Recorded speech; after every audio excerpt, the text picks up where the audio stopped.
everyone. Welcome to Brands Hatch. Here we are, 2024. Ferrari Challenge UK about to take to the track in earnest. I'm here alongside Amanda Stretton.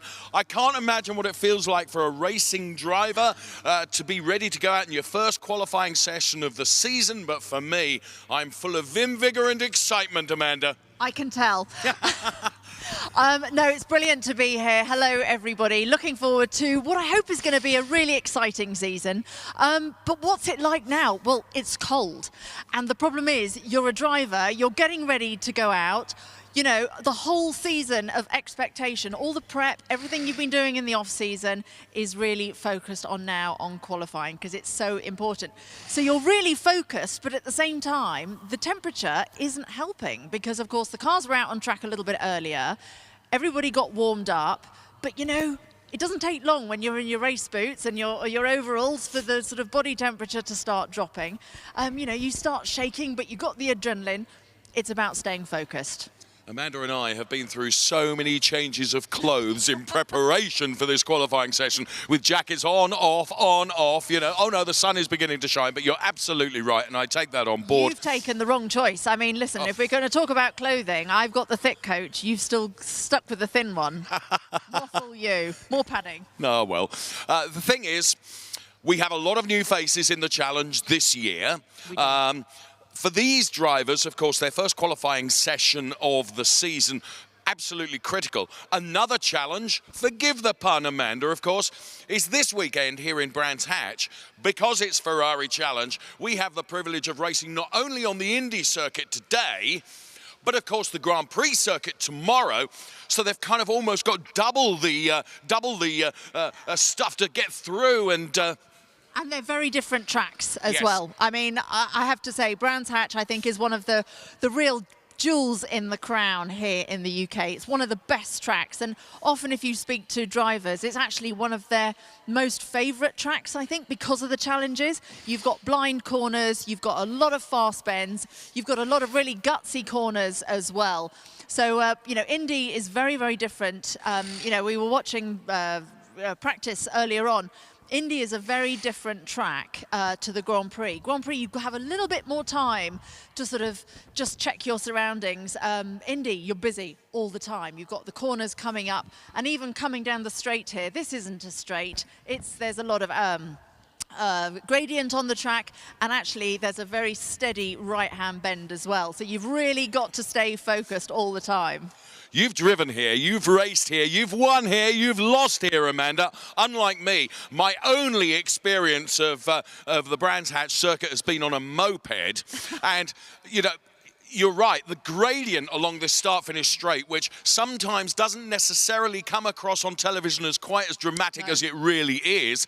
And then the cliff drop through Paddock Hill, I mean, that's scary. Paddock is one of, I mean, it's one of my favorite corners. If you get it right, it is beautiful. You end up with such a wonderful flow coming out of it down the hill. It can be wonderful. You get it wrong and you feel that gravel calling you. The amount of people who take it a little bit too hot and end up going far too wide and scrubbing off all of their good work, it's critical to actually get it right. And I mean, I've seen some really scary moments through there as well, because this is an old school track. It doesn't have the same runoff as some of the more modern sort of Grand Prix tracks that we'll also be visiting later on in the season as well. And you let me into one of your success secrets earlier on when we were talking off air, and that is that actually if you really hustle someone going into Paddock Hill Bend, you can make that move work for you, Amanda Stretton. You're giving away all my secrets. Absolutely. I mean, look, we're at the start of the season. There's a lot of new faces, as you said, as well. And what's really interesting is you really need to start sussing out who's around you. You need to start working out how people are going to behave, because it's all well and good being able to drive fast. It's another thing actually being able to race close. Learn your racecraft, learn how to pass. That's actually quite a challenge. If somebody's on the bit of track that you're currently on, it's quite a challenge to actually carry the speed and not to compromise your next corner by overtaking. So all of these things are what the drivers are going to be sussing out in practice, but also in qualifying as well, because it's all about getting that lap time. Absolutely. It's going to make your position on the grid, isn't it? The 488 Challenge Evo, of course, is the car that our drivers will be using right across this season, where we visit some of the iconic circuits here in the UK. Now, the tension for us is, as I said, right at the start of our piece, is very exciting, but the tension for the drivers, and we can see from our vantage point, Amanda, that some of the drivers are in the cars, hands device on, crash helmet on, belted up, ready to go. It's that feeling of anxiety, isn't it? That, and every driver has a different way of preparing themselves for qualifying, which is critical because it will give them a grid position for the race this afternoon. There are other drivers that I can see who are not in the cars, and they're using the time in their own way just to get themselves ready for what is going to be this session. It's funny. It's really interesting how different people prepare themselves just before they go out as well. Some people like to sit in the car to really focus and visualize what it is they've been doing and what they have to do.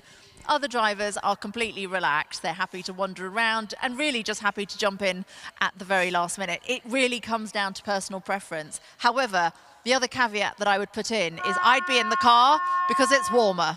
I was actually sharing an incredibly embarrassing moment earlier on with you as well, which I'm not going to share now. Aww. But being cold is not good because, of course, you sort of lose some of the sort of finer sensations in your hands and your feet. All I'll say is I couldn't feel my feet, and I couldn't feel the fact that I was on the brake and the accelerator at the same time. Oh dear. So yeah, it didn't end very well. Solid object approached extremely quickly. But no, the fact is, being cold, I mean, if you feel the cold like me, being cold actually doesn't help. It shouldn't be quite this cold in April, but there we go. It is what it is. Hopefully we can feel, actually, as the sun's coming through the clouds, we can really feel that it's starting to warm up a little bit. The ambient is warming up. But, race boots are really thin. You don't have any sort of protection from the ground. And walking on this hard, cold concrete, your feet can get cold. So if it was me, I'd be sitting in the car now, reaping some of that nice warm ambient from the engine and from the cockpit, and just focusing on what's to come. Right now, we hope that you're feeling dutifully sorry for Amanda Stretton, who's obviously not only suffering with having to work with me, she's cold as well. Two guys, though, who are not cold, hotter than ever, because they're up there in their lovely centrally heated commentary studio, who will be bringing us the action right across our entire season. It's a very good morning to Jack Werrell and Adam Weller. Great stuff. Cheers, Dave. Great to hear from Amanda and Dave there. Yes, so hello, everybody. Welcome to Brands Hatch and welcome to the opening round of the 2024 Ferrari Challenge with Trofeo Pirelli, of course, on board. Myself, Jack Werrell, and Adam Weller will be running you through all of the action this weekend. Adam, we've already seen the cars out this morning in free practice, and we've got a lot to look forward to for the 2024 campaign. And I tell you what, the energy from down there from Dave and Amanda now has me all very, very hyped up indeed for this. If I wasn't already, very exciting to be back here for the Ferrari Challenge UK once again. You can see on the side of screen there the weather graphics at the moment. Only 8 degrees air temperature at the moment, but it was 2 a.m. when I left home, 2 degrees when I left home this morning as sun was coming up. So it is slowly rising. I think it's a couple of degrees warmer than it was in the free practice session that was the first thing out on circuit this morning, and I think that as a result of that, the temperatures will come up, the conditions will improve across this session and into the race later on. I think when we do go racing this afternoon, they'll find that those tyres take a bit less time to really warm up. I was talking to Joe Osborne actually down in pit lane. Joe Osborne, who's doing some coaching this weekend, of course, one of the voices of British GT, as well as a very experienced pro GT racing driver. And he said, yes, 6 laps of the Indy circuit before the tyres get up to temperature in these conditions. So they'll be looking for more temperature as the day goes on. Yeah, absolutely. and 6 laps is quite a lot of time. Whilst the Brands Hatch Indy circuit isn't exactly the longest circuit, but 6 laps in a 30-minute qualifying session, you've then got to get the car up to temperature, as you say, but then also try and find yourself a clean piece of track, a clear piece of track to get that time in. So what we do have on the way is just a very brief look around Brands Hatch. Obviously, we mentioned the circuit, we mentioned the temperatures. Now let's see how all of that plays together.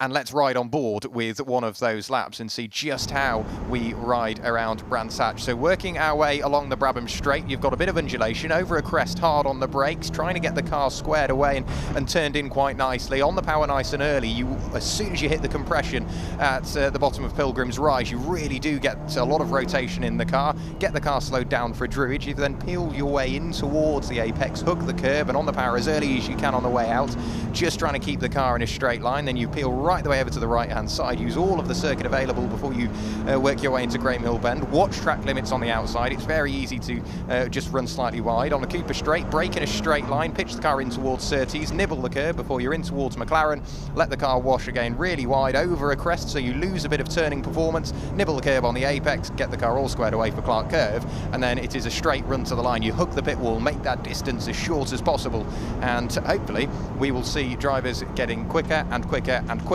throughout qualifying. Of course, we've seen free practice already this morning. Tom Fleming, he knew exactly what he was doing, didn't he, Adam? He was, a 46.373 was the time posted. That's 0.965 quicker than anybody else went. And as far as qualifying went last year, it was a 47.434 from H. Sickins. So we're doing already quicker lap times than what we did last year.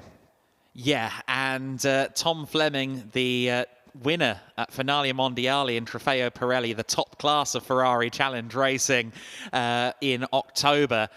So he won on the biggest stage that Ferrari Challenge has to offer at Finale Mondiale, and comes in then as kind of Ferrari Challenge world champion, as it were, and we fully expect him to be right up there and challenging based on that free practice time as well, almost a second clear of everybody else.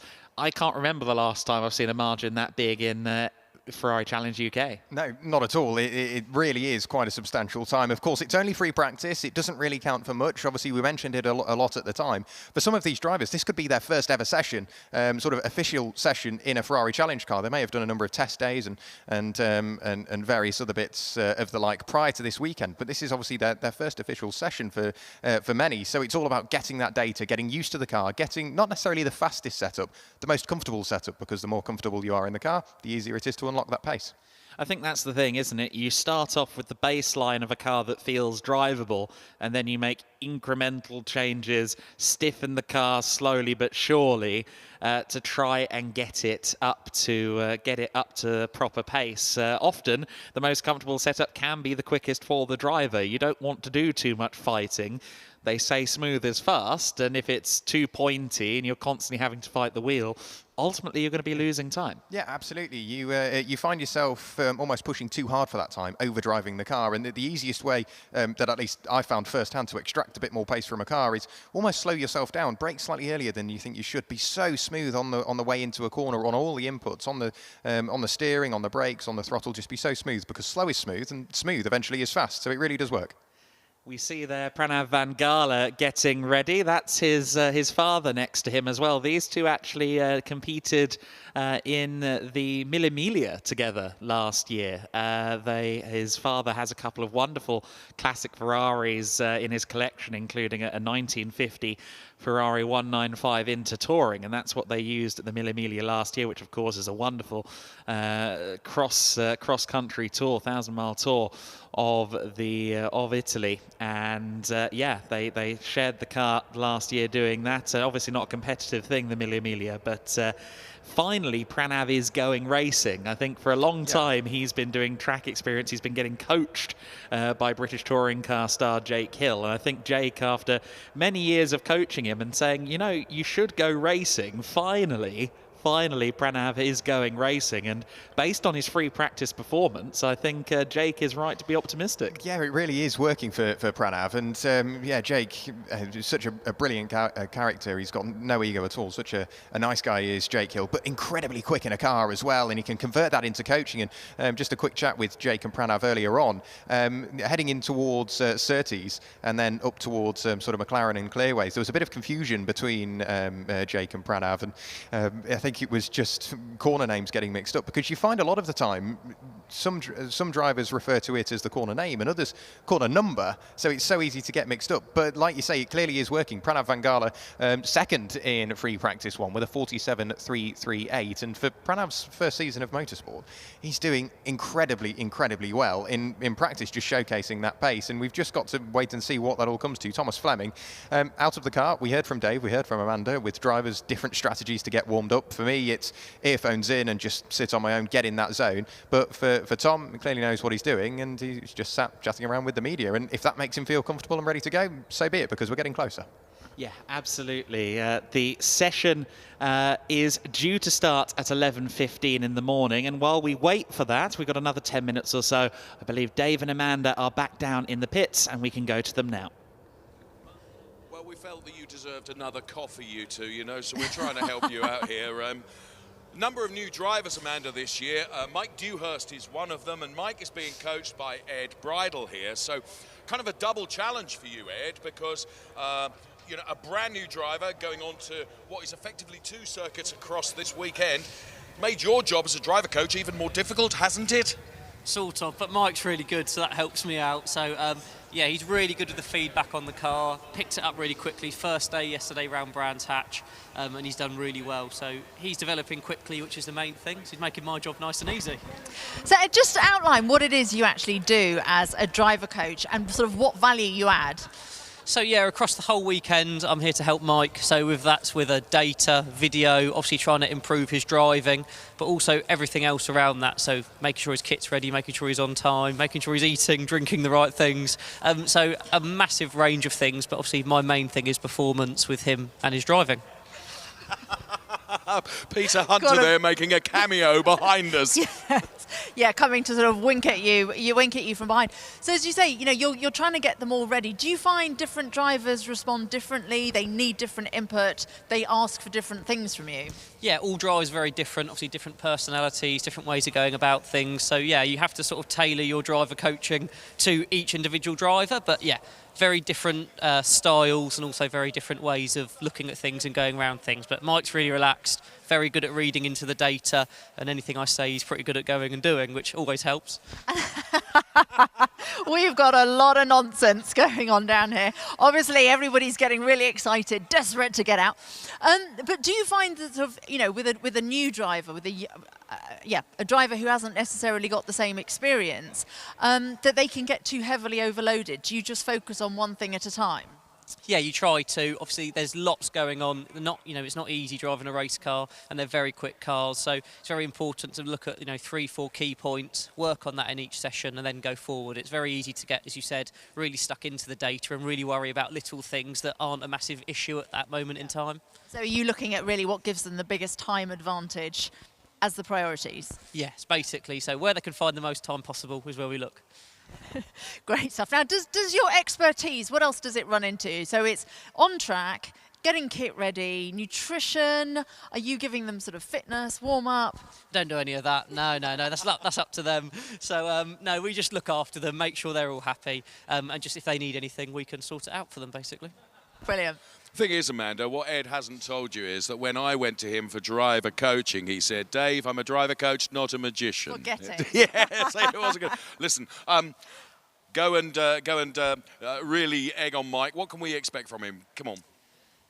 I think top 3 in the class he's in. I think I'll be really happy with that. I think that's a good. If we get everything right on the new tyres, I think that's where we'll be looking at. Wow. Fantastic. Punching Thanks for taking talk. time to talk to us. We really appreciate that, Thanks, Ed. Ed. So good luck to Mike Dewhurst. I can see Darren is just wandering through there, one of the drivers who's not quite ready yet. Let's just take a wander up here, Amanda. Why don't we? And fill a bit of time here. The entertainer that is Peter Hunter has disappeared now. No, is he? There he is. He's down there. He was great. You may have noticed that he was behind us earlier and remains Hiding elusive. behind the pillar. He's a fantastic guy. That's it. And now this is the man who we couldn't get off a moment ago. Listen, you're obviously feeling quite excited and quite, you're raring to go. Not at all. Not at all. No. Nerves have got the better of you. You're a shrinking violet. Yeah, it's all wet down there. I'm just. Thank you for sharing. That was lovely. Sharing is caring. Sharing is caring. Right, what can we expect when you actually do get out on track? We've got about another 5 minutes to go. Yeah. I don't know. Don't know. Okay. Not magic. Not magic. Yeah. What are your expectations? Just finish. Brilliant. Just finish. In one piece. Couple, don't matter. Elbows out, whatever. They've just stood back. He's like, you can take this one.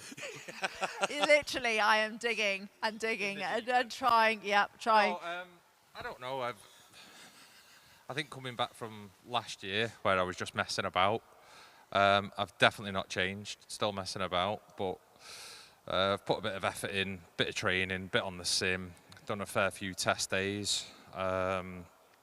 So yeah, it's just we've not had any luck with the weather this weekend. So we'll just see what happens now. Hopefully it don't rain.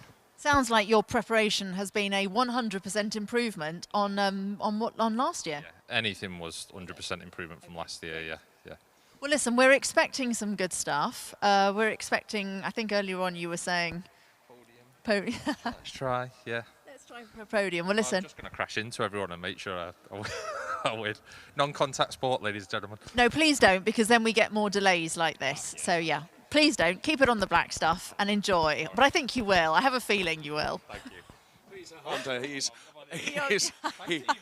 hiding. He's hiding what he's going to do this year underneath. He's taken very, very good care over the close season. He's worked really, really hard.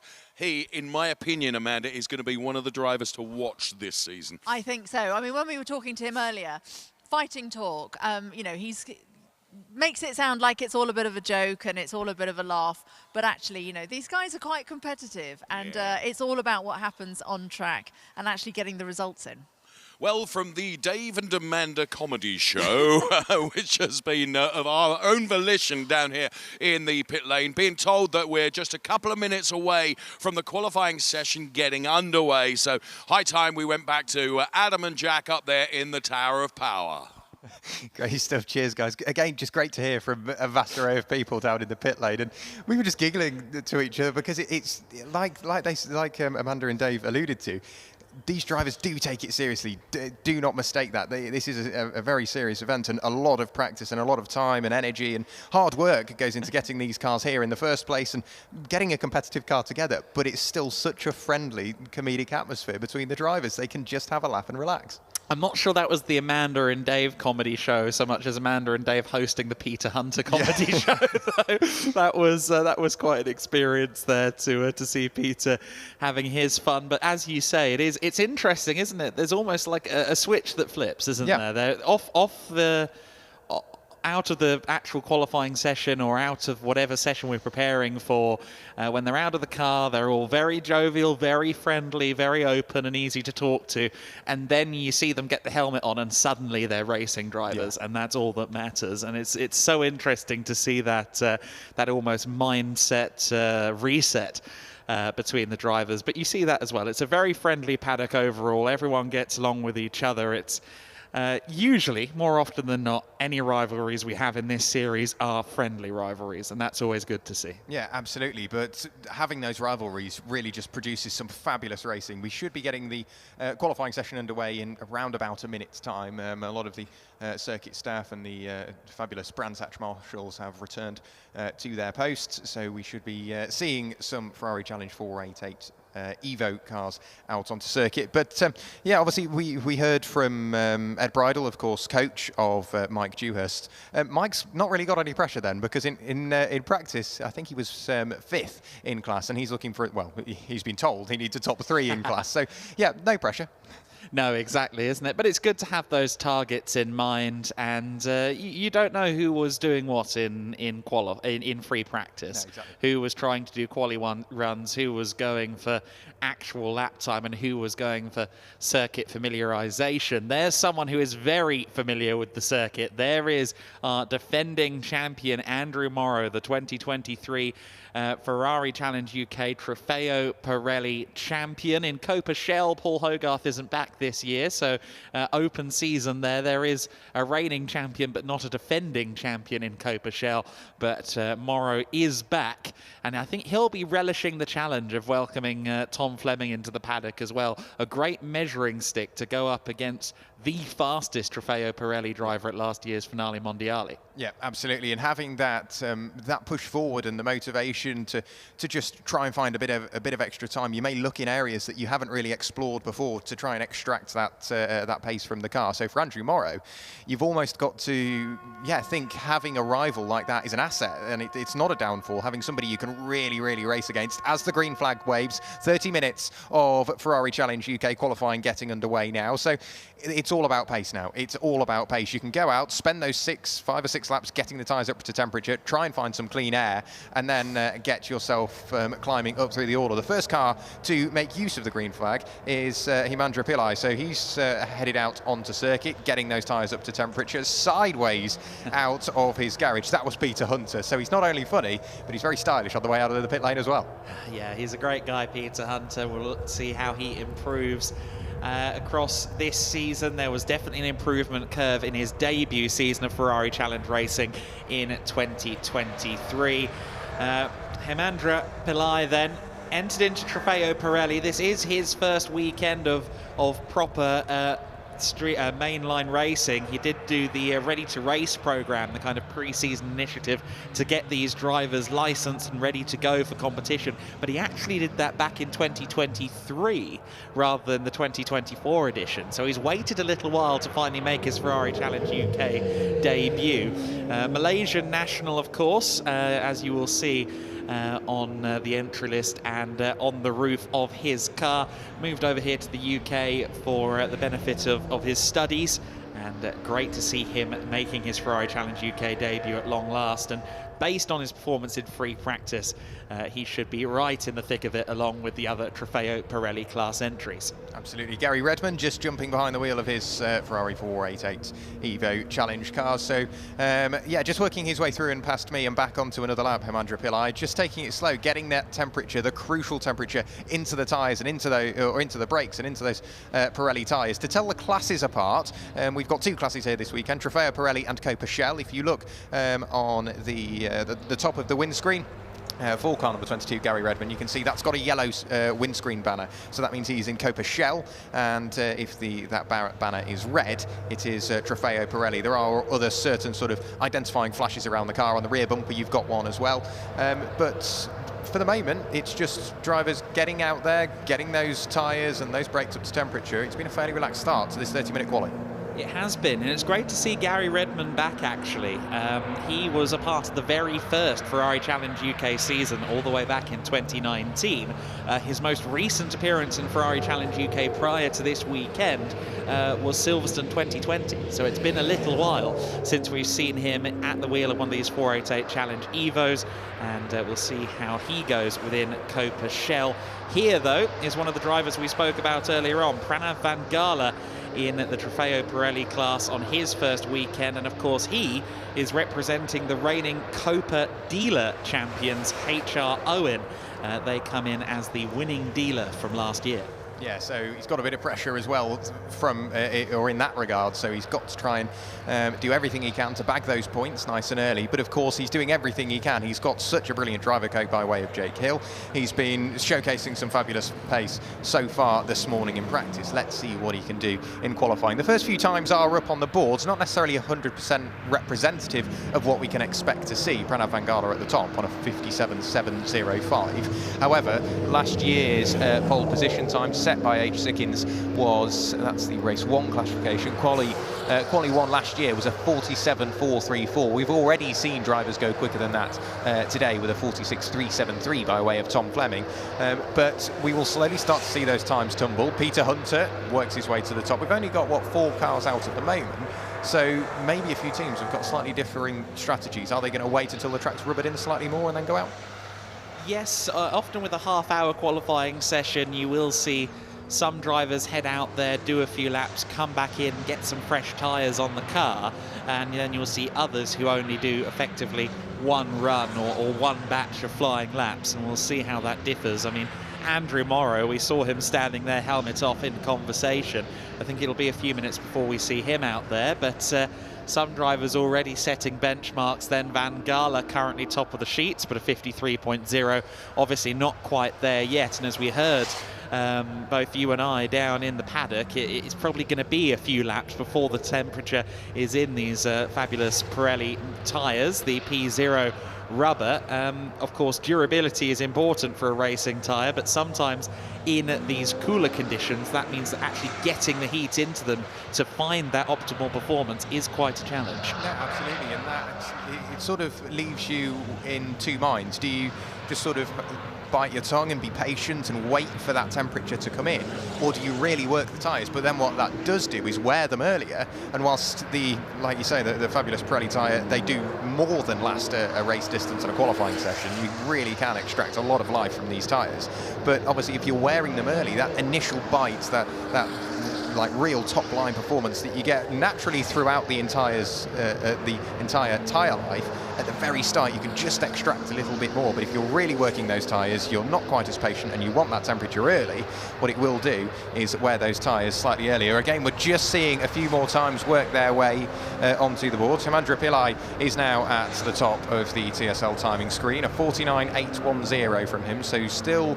more times to jump up. 5 cars out at the moment. Across the line rather slowly is car number 74, that's Stephen Dobson, but again, he's just waiting for that car to get up to temperature, and once it's running on song and really up to temperature, the brakes, the tyres, whatever it may be, the engine as well, of course, that car will be going a lot quicker. We can expect a lot more. Yeah, we saw this in free practice as well. Some of the lap times only really started coming in about 10 minutes into the session, and that will be the case again this time around, especially with some cars only just making their way out onto the circuit. Dobson running in the Coppa Shell class, as you can see with the yellow banner on his car, and he is also making his racing debut. Quite a few drivers making their first steps into racing. Andrew Morrow, though, with a championship to defend. The Irishman was so impressive in the 2023 season, was the runner-up back in 2022 as well, so comes in with a lot of impressive experiences, a lot of victories, and a growing name within the Ferrari community as well, and he'll be keen to take a 2nd consecutive championship. Of course, our only other 2-time champion in the Ferrari Challenge UK is Lucky Kira, and he is obviously a big name in GT racing in the UK and beyond. So already a proven launching pad, the UK Championship, and on a more broad note, Ferrari Challenge globally is often a great launching pad into some of the biggest and most prestigious events in the world of GT racing and motorsport in general. I've got a feeling, Adam, we're slowly going to start to see those times tumble very quickly. Yes. Hemendra Pillai on the brakes in towards Graham Hill Bend, in towards Paddock Hill Bend, they were glowing. On the run up towards Druids, they were glowing. So a very high performance brake pad, a very high performance brake disc, and he's getting all the stopping power he requires. And of course, the Pirelli tyres really do aid that, but he's starting to push hard. He's really building that temperature. This lap, body language of the car looks a lot more like a representative qualifying time. So over the line goes Hemendra Pillai on a 47.901. We've had an off-track excursion for one of our cars. That's Robert Rees, again just trying to get some temperature in that car. I don't quite think it was up to the temperature he expected, but he will be able to get that car back to the pit lane. He's got I'm sure, a fabulous support down there to ensure that that car is ready to go, whether it be for the rest of qualifying or for the race. But fairly easy to get caught out, especially in these conditions, because it is quite windy as well. We noticed that it's gusting, and obviously the Ferrari Challenge cars have a brilliant aero package, and it is quite easy for the wind to disturb that. It is on any car, and no matter how good the aerodynamics. But yeah, a small mistake, but nothing that Ferrari can't deal with. No, exactly. That car should be back out with us shortly. And just getting a replay of it there. Yeah, easy done on cold tyres. They'll get that back out, no problem. The number 8 machine of Robert Rees, then a favourite, it must be said, in this year's Coppa Shell. 7th only in last year's championship, but on his last weekend of the season at Spa last year, he took a win, he had 2 podiums, looked really, really strong on the Belgian excursion for last year's season finale. And I expect that speed, that momentum, and more critically, that experience will be used for Robert Rees to move up the order and be a contender in this year's Coppa Shell. Yeah, we're just looking at Darren Howell. He's worked his way out of Druids on the brakes in towards Graham Hill Bend. Again, he's just pushing that little bit harder now. You can see he's extracting just a bit more pace, and now he's got the Pirelli tyres up to temperature, the brakes and the engine all in that operating window. He can afford to push that little bit harder, get those banker times in nice and early. And then come the end of the session, you really can start to expand on that and see how high you can work your way up the order. But still at the top at the moment, that being car number 19, that's Hemandra Pillai for Jardine Colchester, 47.905, still at the top of the times. Over the line goes the yellow and blue machine of Darren Howell. He does improve, but not up a position again. It's just these conditions that are catching a couple of drivers out. Stephen Dobson, maybe it's wind, maybe it's track temperature. It's one of, I'm sure, many factors that are just causing a few small mistakes. But of course, it's the first round of the season, probably the best time to do it now. There was a little bit of spitting rain as well, I think, between free practice and quali.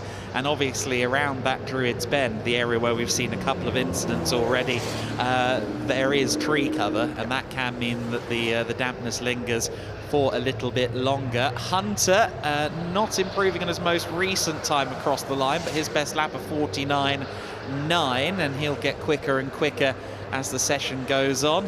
There is the number 19 car, our current provisional pole sitter, then Pillai back in.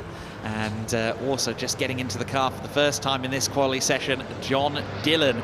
He and this car have already been out a lot this year, doing some winter running down in Iberia to try and get away from the English weather, I suspect. And so he's already very much got his eye in coming into this 2024 Ferrari Challenge UK programme. And I think that John this year is going to be a top contender for the championship. He seems confident. He's got that experience, recent experience at the wheel from the last 3 months down in Spain. And he will definitely be one to watch. Yeah, I don't know how much that worked for him heading to Iberia to escape the British weather, because it almost followed him, didn't it, really?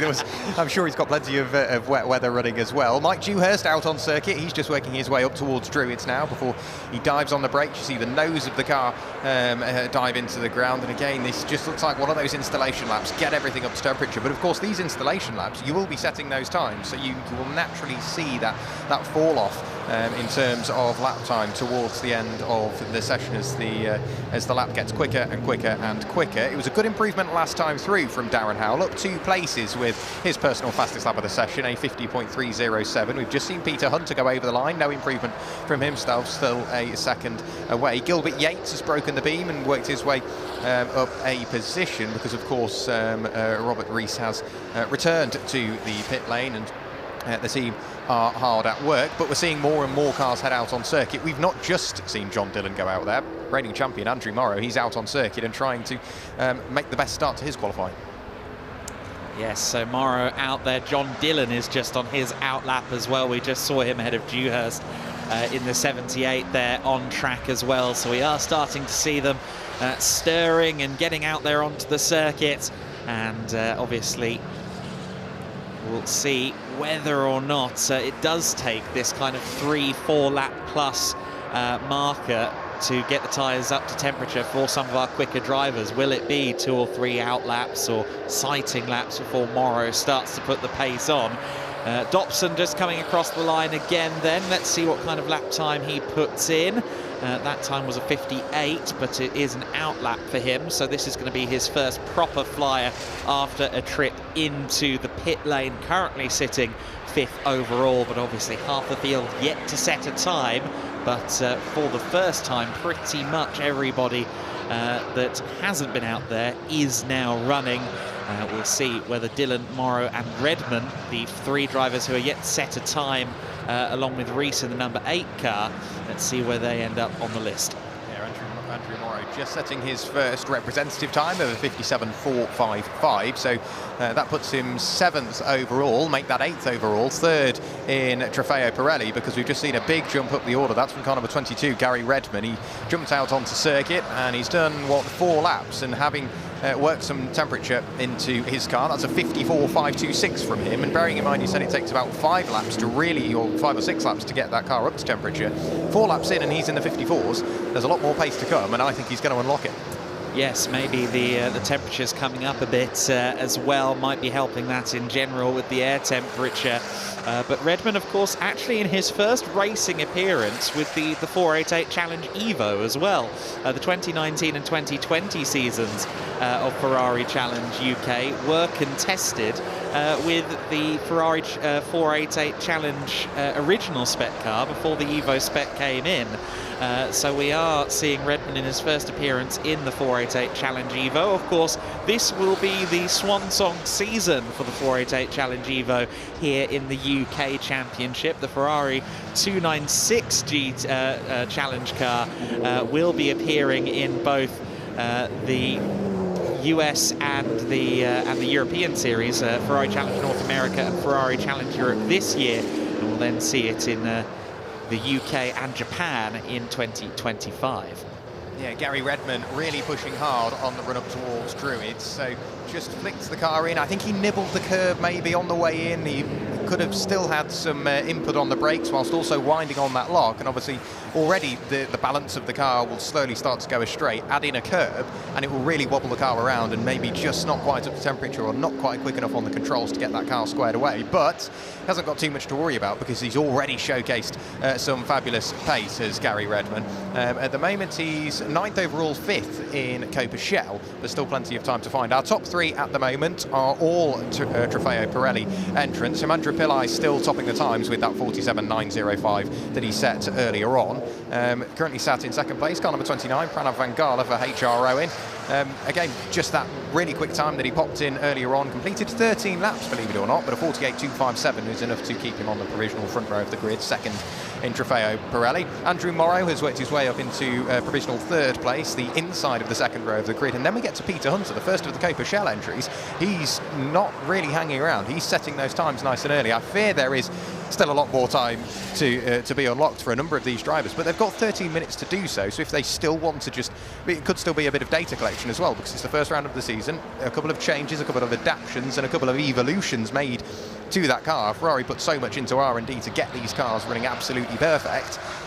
They may still just be trying to fine-tune that setup and get everything absolutely perfect for the race later on. Quite possibly, and in the case of Morrow as well, he actually found some traffic on his previous flying lap, and that's the other challenge on the Indy circuit in particular, where it's 1.2 miles in length. Finding that clear space in the traffic is key, but well, he's done it now to the top of the timing screen to 47.531 for Morrow. Jack, you were just pointing out to me as well, John Dillon improving. Suddenly, these Trofeo Pirelli drivers are starting to wake up. I had a quick look at it. I saw John Dillon up 5 places on the timing with a 47.933, and then I very briefly saw a flash of purple. I thought, who's that? That was Andrew Morrow going overall fastest through Sector 1.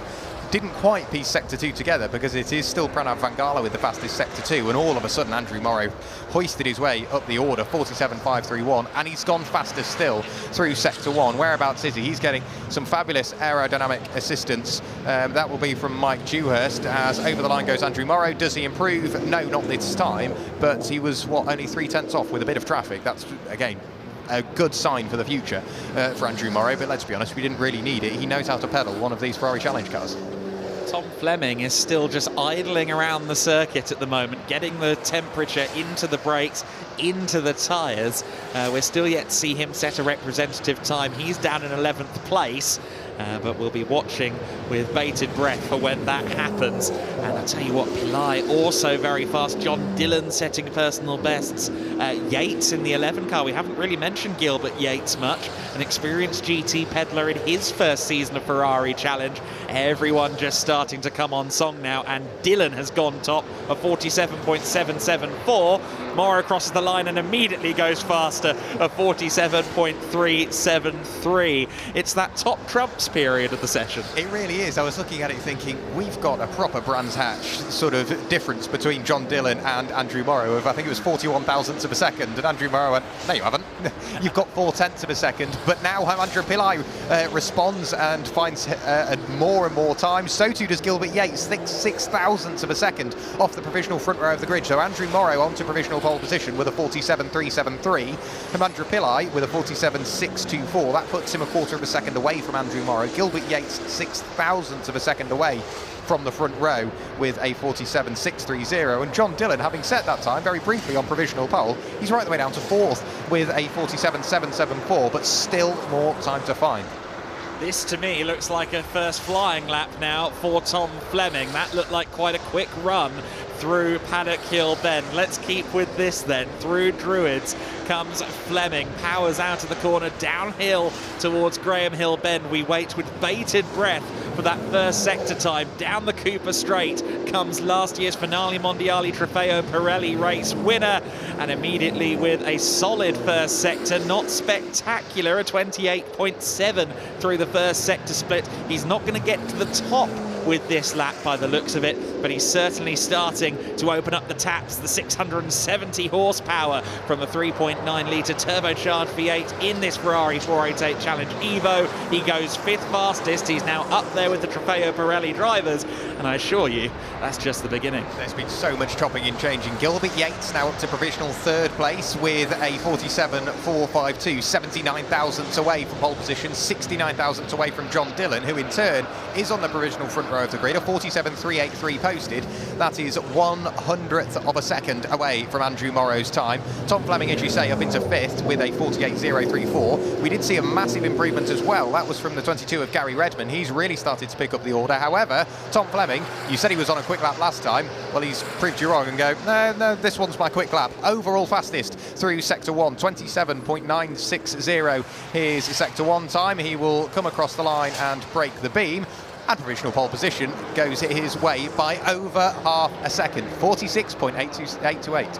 There's a reason that this man is going to be representing AF Corsa in GT World Challenge Europe Sprint Cup this year. There's a lot of eyes on Fleming. He really did shock the Ferrari Challenge establishment last year.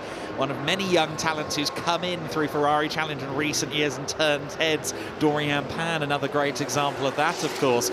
And much like Pan, Fleming is really turning heads in the wider motorsport community, and great to see him with us in Ferrari Challenge UK. He's one mighty benchmark, and he's a benchmark that's going quicker still on this lap.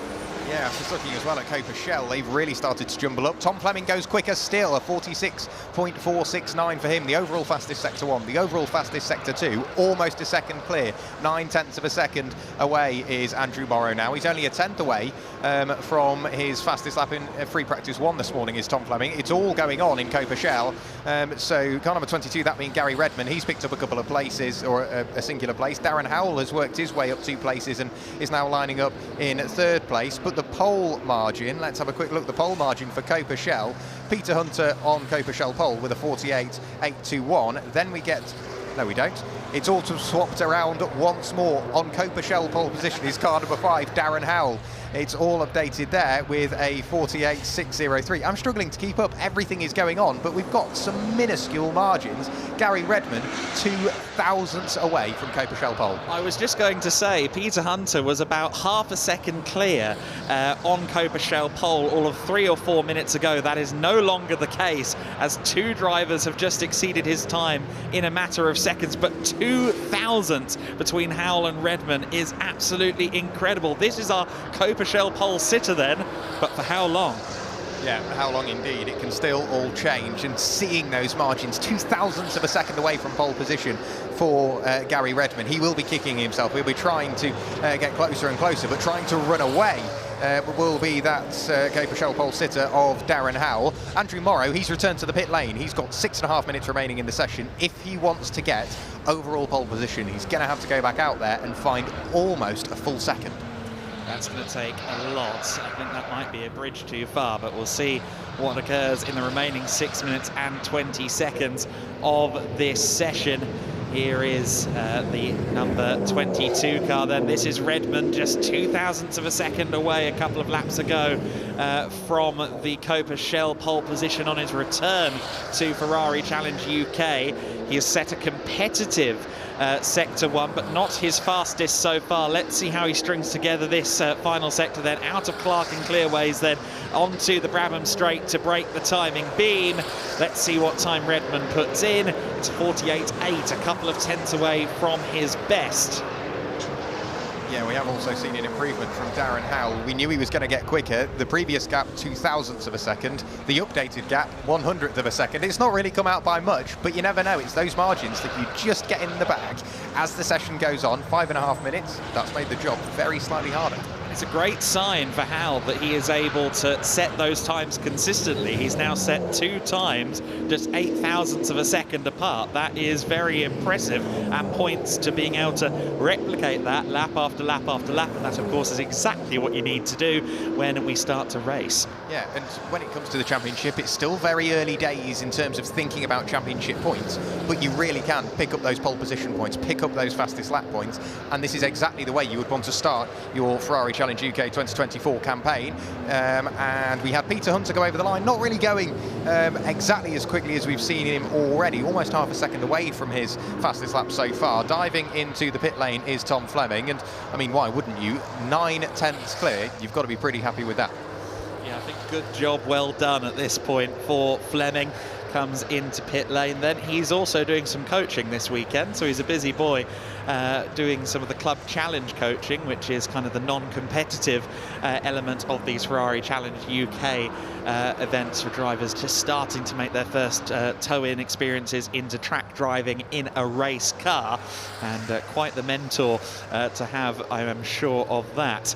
The 19 car is the next across the line, and that's Pillai, who was provisional pole sitter, of course, lest we forget, for the first half of the session, currently 5th fastest, and just trying to get some more heat into the tyres. Time is running out for those who've only just gone back out onto the circuit after a time in the pit lane to get the heat into the tyres and try and find some more pace.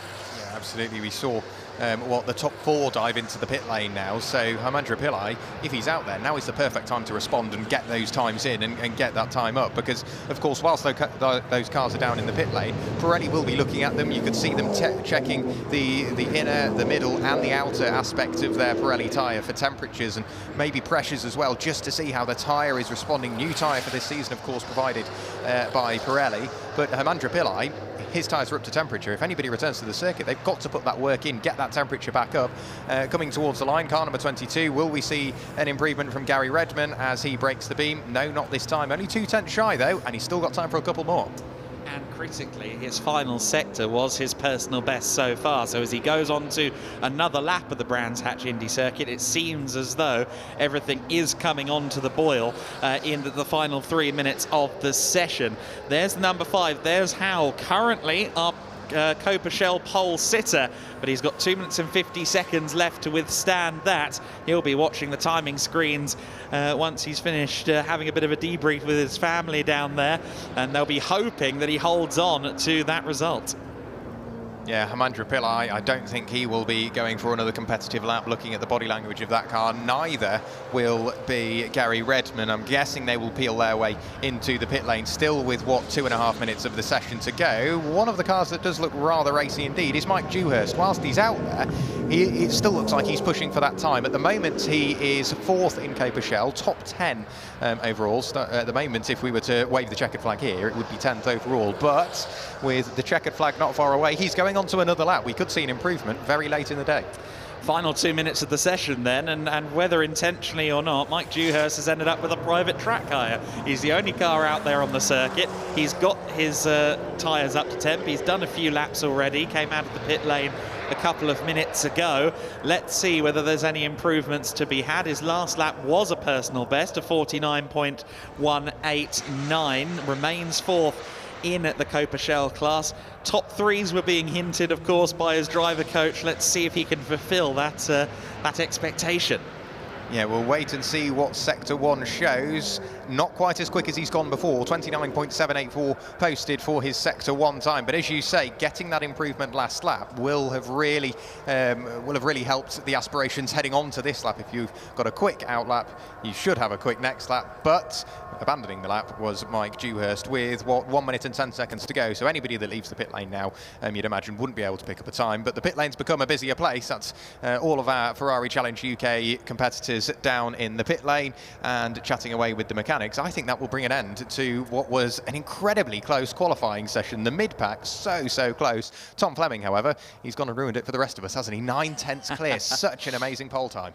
Yeah, Tom Fleming showing his class, one of the top young GT drivers in the world at the moment, a product of Ferrari Challenge. I know the Ferrari family are delighted to have him remaining with us in 2024. I think this might be his only appearance in Ferrari Challenge globally all season long.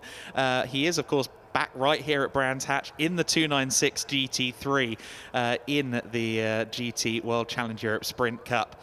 And he will be flying the flag for Ferrari, I think, for many seasons to come in GTs. Yeah, absolutely. If you are Ferrari and you've got a driver such as Tom Fleming on your roster, you would be, let's say, far from keen to let him go. You would definitely want to lock him down tight. But we wait for the timer to count to 0, which it does now. So checkered flag has been waved at the end of the pit lane. So to run you through very briefly as to how the drivers will line up, we'll wait for the graphic to come up on our end as well. But Tom Fleming, a 46.469. What an amazing pole time that was from him. We saw him extend the margin by a couple of thousandths, then a couple of tenths, and then almost a second throughout that session. One thing to note, the sun has come out, Adam, so the track temp will rise if it remains.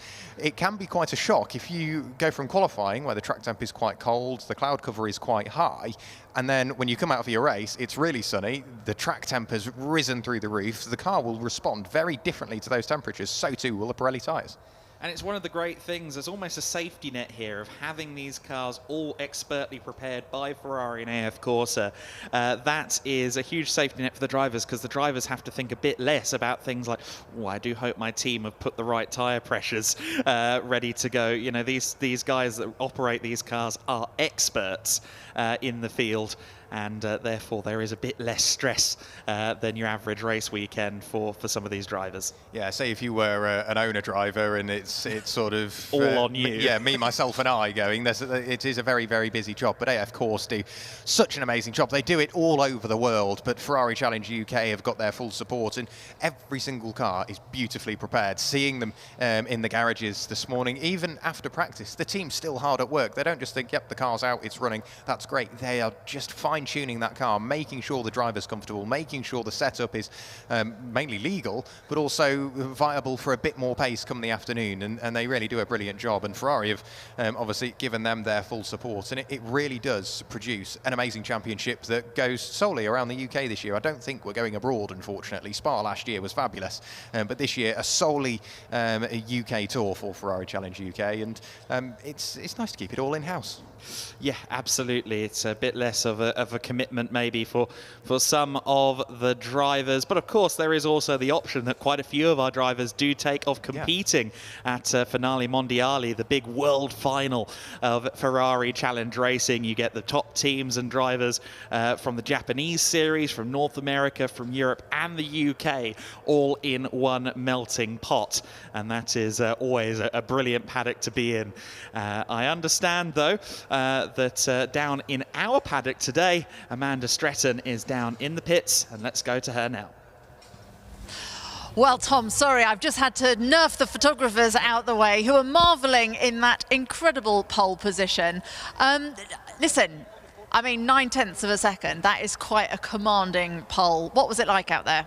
To be honest, it was really nice. You know, I've never driven around this track before, so you know, today and yesterday's all been about learning for a competition I have here in 2 weeks' time, and I'm loving the championship. I'm loving the circuit. It's nice to be reunited with my car once again from winning the World Championship back in October. But yeah, no, the whole qualifying session ran really, really smoothly. There was a spin just in front of me actually as I was prepping my tyres, and yeah, eventually got a really good lap in when the tyres were at their peak, and I felt like I could do no more, so I just rolled back into the pits. Now, you were talking there about preparing tyres. It was quite chilly when everybody went out to start with. You were quite late going out as well, just waiting for the track to clear up a little bit? Absolutely. We tried to, because this is such a short track, you know, so like you want to try and find the best track position possible. And so, yeah, you know, we just let everyone else go out to, you know, sort of revitalise the track, get the grip back going, because there was a crash in the previous session which brought a load of dirt on, let all the others clear up the circuit, find an opportunity where there's not too much traffic on the track and just go for the lap. And that's exactly what we did, and it paid off.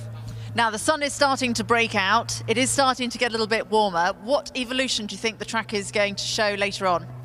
To be honest, you know, this is such a tight and technical circuit, and we're going to be pounding around here for 30 minutes, so there's not going to be a lot of time for the tyres to breathe. So, you know, it's going to be really important to manage the tyres as if it was, you know, dead in the middle of summer almost. So, yeah, no, I'm really looking forward to getting stuck in. Once again, first race of the year should be really good, and yeah, hopefully we can keep this sun for just a little bit while longer, because it's really cold without it. Final question. It's a busy track, isn't it? Racing on the Indy track rather than on the Grand Prix. Do you wish it was the other way round, perhaps, or do you like it this way? You know, actually, I quite enjoy the double header, but with 2 track variations. I wish we did, you know, more of it. Yeah, exactly. You know, because there's so many underappreciated. Like, you know, Brands Indy is such a historical monument of British motorsport. So it's great to be racing on both the Indy and the GP layout. Tom, congratulations. Enjoy your pole. Thank you very much.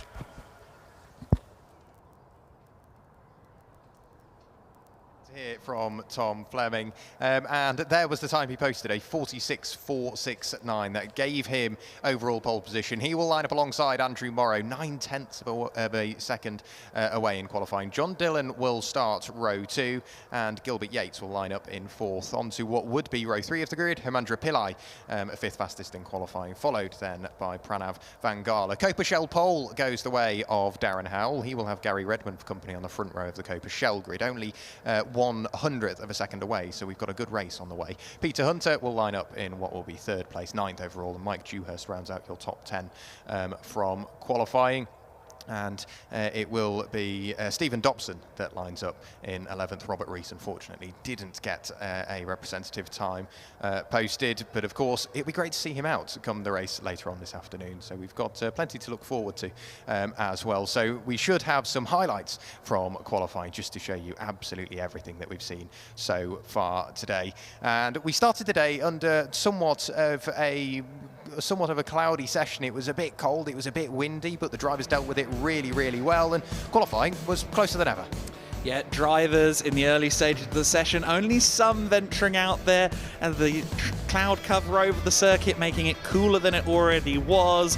The brave few, though, that did go out there and do some laps, I think did benefit towards the end of the session as well. A lot of our Coppa Shell drivers, a lot of our newcomers to racing this weekend in Ferrari Challenge UK, using every minute of track time available. Yeah, absolutely so. The Coppa Shell drivers heading out early, getting those crucial laps and getting that mileage under their belt, and then we started to see those times tumble. The representative times slowly started to come in. The tyres, the Pirelli tyres were getting up to temperature, the brakes and the engine all getting up to temperature. A few drivers still getting caught out in these slightly cool conditions, mainly out of Druids in desperation to get that power down into the tarmac. We saw more and more times fall, namely Gary Redmond, a driver we were keeping an eye on throughout the whole session. He really started to light up the timing screen. Eventually, his time was good enough for the front row in Coppa Shell, but Tom Fleming, you really couldn't look away from him. We saw Andrew Morrow come out onto circuit. He did, 11 laps in qualifying, and very briefly, he was our pole sitter, but he was no match for Tom Fleming. No, Fleming came out there, the only driver to get into the sub-47 bracket with his 46.469.